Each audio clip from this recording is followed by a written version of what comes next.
श्री हरि गोकर्णोपाख्यान।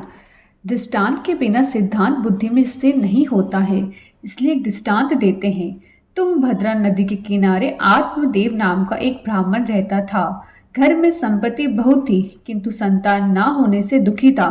संतति के लिए उसने बहुत प्रयत्न किए, सफलता मिली नहीं। एक दिन वह आत्महत्या करने के लिए गया। थोड़ा विचार करने पर ध्यान में आएगा कि हम सभी जीव आत्मदेव जैसे ही हैं। आत्मा को देव होने की इच्छा है, सभी आत्मदेव है। नर को नारायण के चरणों में ही शांति मिलती है। जीव को शिव होने की इच्छा है, आत्मा को देव बनने की इच्छा है। जिसका जीवन दिव्य है, जो सब में देव का दर्शन करता है, वह देव हो जाता है। तुंगभद्रा नदी के किनारे आत्मदेव रहता है। भद्र शब्द का अर्थ होता है कल्याण और तुंग शब्द का अर्थ है अतिशय। अतिशय कल्याण करने वाली नदी मानव काया है। नर करे करनी ऐसी तो नर नारायण हो जाता है। मानव देव हो तो क्या आश्चर्य है। मानव को भगवान ने ऐसी शक्ति दी है कि मानव दूसरे को भी देव बना सकता है। आत्मा को देव बनने की इच्छा है। सभी जीव आत्मदेव के समान है। तुंगभद्रा नदी के किनारे रहते हैं।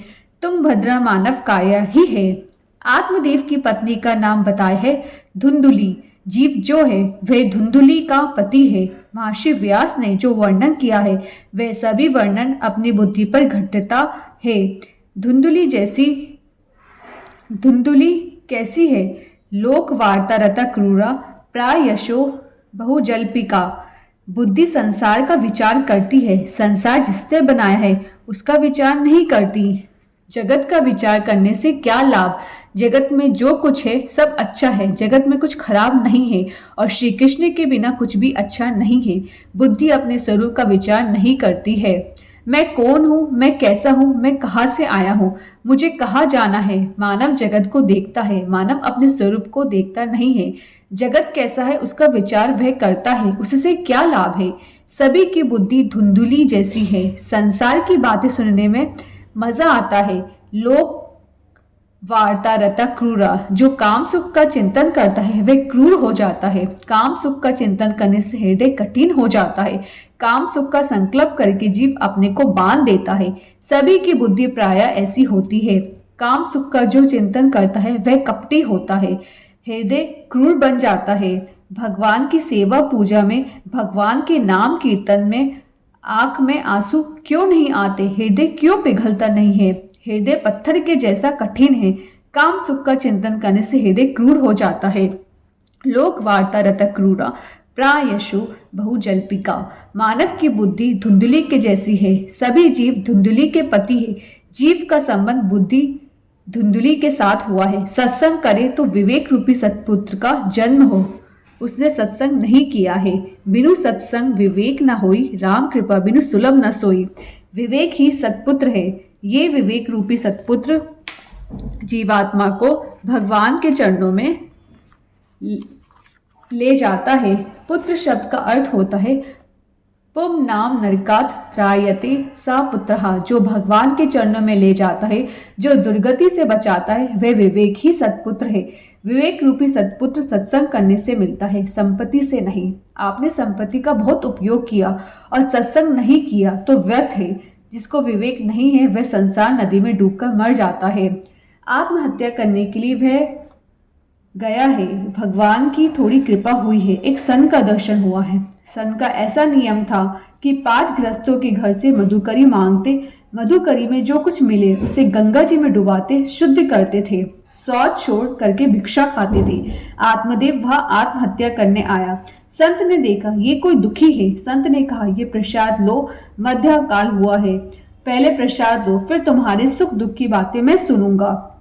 उसने कहा महाराज, घर में खाने का तो बहुत है, खाने वाला कोई नहीं है, इसलिए मैं मरने के लिए आया हूँ, मैं आत्महत्या करने के लिए आया हूँ। मेरे घर में पुत्र नहीं है। संत ने समझाया पुत्र नहीं है तो अच्छा है, अपना कल्याण तुम्हें स्वयं ही करना है। तेरा पुत्र क्या करेगा? अपना श्राद्ध स्वयं ही करना है। कलयुग के पुत्र ऐसे होते हैं कि उनको माता पिता का श्राद्ध करने की फुर्सत नहीं होती है, श्राद्ध करने की इच्छा नहीं होती है, माता पिता के उपकार को भूल जाते हैं। शरीर में जो रुधिर है वह माता ने दिया है, शरीर में जो हड्डी और मांस है वह पिता ने दिया है। माता पिता के उपकार कभी भूलना नहीं, श्राद्ध करना चाहिए। संत ने समझाया, अरे पुत्र श्राद्ध करेगा मेरा उद्धार होगा, ऐसी आशा रखना नहीं। अपना श्राद्ध तुम्हें स्वयं ही करना है, अपना पिंडदान तुम्हें स्वयं ही करना है। शरीर को पिंड कहते हैं, शरीर पिंड परमात्मा को अर्पित करना है। आपको पिंडदान अपने हाथ से ही करना है। बाद में पुत्र करे तो ठीक है, ना करे तो अच्छा है। अपना श्राद्ध तो तुम्हें ही करना है, शरीर पिंड परमात्मा को अर्पण करना है। वैष्णव इसलिए गले में तुलसी की कंठी धारण करते हैं। ये शरीर भोग के लिए नहीं है, ये शरीर भगवान को अर्पण हो गया। जिस वस्तु में आप तुलसी पत्र रखते हो वे कृष्णार्पण हो जाती है। तुलसी पत्र के बिना भगवान स्वीकार नहीं करते। गले में तुलसी की माला धारण करने का अर्थ यह है कि ये शरीर अब भगवान को अर्पण हुआ है। शरीर भगवान का है, शरीर भगवान के लिए, शरीर अब भोग के लिए नहीं है। बहुत से लोग गले में तुलसी की कंठी तो धारण करते हैं, उसका अर्थ नहीं समझते। अपना पिंडदान तुम्हें स्वयं ही करना पड़ेगा। पुत्र श्राद्ध करेगा मेरा उद्धार होगा, ऐसी आशा रखना ही नहीं। सन्यासी महात्मा ने सुंदर उपदेश दिया। आत्मदेव को अच्छा नहीं लगा। उसने कहा, महाराज पुत्र तो होना ही चाहिए। गोद में बालक हो तो उसके साथ खेलने में बहुत मजा आता है, सुख होता है। आप क्या समझोगे? मुझे पुत्र दो। उसने दुराग्रह किया है। संत ने कहा, तुम्हारे भाग में पुत्र का सुख नहीं लिखा है, तू दुखी होगा। मैं भले दुखी हो जाऊं, पर घर में पुत्र होना ही चाहिए। बहुत आग्रह किया। तब संत ने उसको एक फल दिया और कहा, इस फल को घर में ले जाओ और अपनी पत्नी को खिलाओ। फल खाने से पेट में गर्भ रहेगा। गर्भ रहने के बाद दोनों का जीवन पवित्र होना चाहिए। सगर्भा स्त्री के लिए धर्मशास्त्रों में बताया गया है, सगर्भा स्त्री जैसा कर्म करती है उसके कर्म का असर गर्भ के ऊपर होता है। बालक पेट में आए उसी दिन से उसको अच्छे संस्कार देने की जरूरत है। पुत्र होने से सुख नहीं मिलता है, सत्पुत्र होने से सुख मिलता है। उसको अच्छे संस्कार देने चाहिए। दोनों का जीवन पवित्र होना चाहिए। संत ने फल दिया। आत्मदेव फल को लेकर घर में गया है। उसने पत्नी के हाथ में फल दिया, खिलाया नहीं। धुंधली ने कहा, अभी मुझे फुर्सत नहीं है, कल खाऊंगी। आत्मदेव की भूल यह है कि पत्नी को खिलाया नहीं। सत्संग में विवेक रूपी फल मिलता है, वह फल घर में जाकर अपनी पत्नी बुद्धि को खिलाना चाहिए। बुद्धि ने फल खाया नहीं। बुद्धि को संसार मीठा लगता है।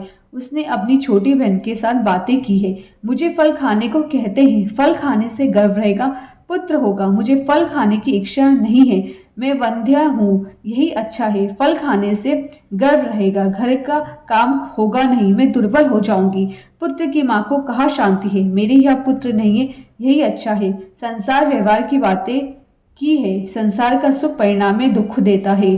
प्रश्रुतौ दारुणम दुखम सुकुमारी कथम सहे। प्रसूति में दुख है, बालक को बड़ा करने में भी बड़ा दुख है। मैं बंध्या हूँ, यही अच्छा है। महर्षि व्यास ने वैराग्य को जागृत करने के लिए महात्म्य में यह कथा वर्णन की है। वैराग्य को प्रकट करना है। संसार का सभी सुख परिणाम में दुख ही देता है। धुंधली ने वे फल खाया नहीं। उसकी छोटी बहन उसे समझाती है, फल गाय को खिला दे, जो कुछ होने वाला होगा वह गाय को होगा। 2-4 महीने के बाद मेरे यहाँ बालक होने वाला है, मैं अपना पुत्र तुम्हें दे दूंगी। धुंधली ने वह फल गाय को खिलाया। आत्मदेव के साथ कपट किया है। मैंने फल खाया है, मेरे पेट में गर्व रहा है। बुद्धि की छोटी बहन मन है। मन और बुद्धि मिलकर जीव को धोखा देते हैं। बुद्धि और मन में बहुत विश्वास रखने से ही जीव दुखी होता है, बंधन में आता है। फल खाया नहीं, गाय को खिला दिया। आत्मदेव से कहा, मैंने फल खाया है, मेरे पेट में गर्भ है। उसकी छोटी बहन के यह बालक हुआ था। वह बालक मध्य रात्रि में अपने यहाँ ले आई और सभी को कहा, मेरे यहाँ बालक हुआ है, रात्रि के समय में पुत्र हुआ है। आत्मदेव पुत्र दर्शन करने के लिए जाता है।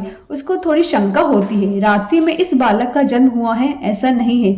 बालक 3-4 महीने का लगता है, रात्रि में इसका जन्म हुआ नहीं है। तब धुंधली ने समझा है, ये सन का प्रसाद है, जन्म से ही ये पुष्ट है, मुझे जरा भी त्रास हुआ नहीं है। आप श्रद्धा रखो, ये मेरा ही बालक है, मेरा नाम धुंधली है। अपने पुत्र का नाम मैं धुंधुकारी रखती हूँ। नारायण नारायण नारायण नारायण।